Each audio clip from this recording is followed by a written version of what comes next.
Hello again. It's been an odd few weeks. I've been really busy with work and struggled a bit with motivation, and I also failed the February 200 kilometre ride, which was partly to recce the Raid Pyrenees. Not really sure why I failed.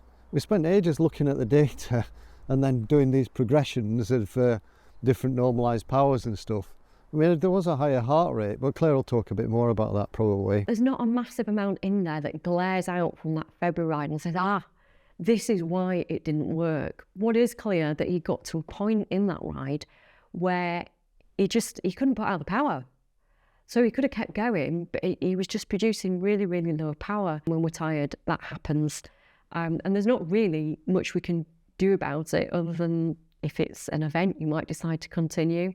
But if it's not an event and you're training and you think you could be better by stopping, resting and doing something else a bit later, then that's the way to go. And that's what John did. A little bit more in terms of what we're trying to do at a time when he was less fit than he had been when he was doing those 200s.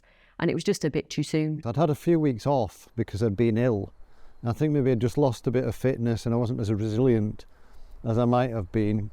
And I just got a bit down because I didn't really enjoy the route. Well, of course, that was near the end of February, so I had to sort of get the finger out, and I'm lucky enough it was a leap year. So on the 29th of February, I managed to do the 200th of February, so I've still got the Randonneur Round the Year going. And then I did one last Saturday, the March one, which had a bit more climb than before. It took me a bit longer, but I am getting better at them. I'm more resilient, I'm not as tired, I'm recovering better the next day. I am faster because the interval session that Claire talked about a few weeks ago, and we showed the progression in my powers over 5-minute intervals or FTP type intervals, I'd gone up quite substantially, so my FTP must have gone up, but my riding speed's not gone up and my average speed hasn't gone up, which is quite interesting, and maybe it just means I need to try a bit harder. So that's the situation with the 200s. I've got a few weeks now that I'm going to try and do a bit more climbing.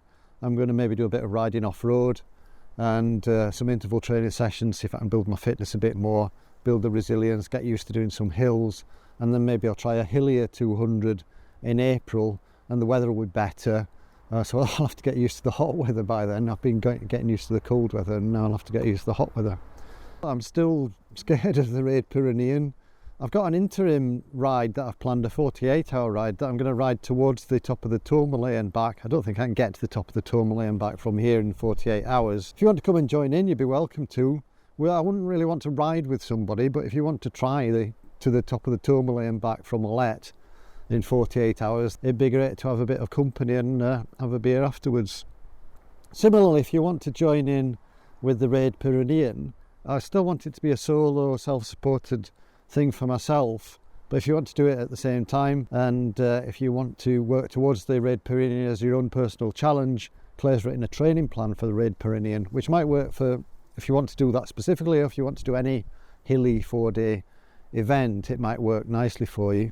So get in touch with you if you're interested in that. It's on our website, you can find the plan on there. Anyway, I've rambled on enough. Things are going pretty well. See what happens over the next few weeks with more general fitness training.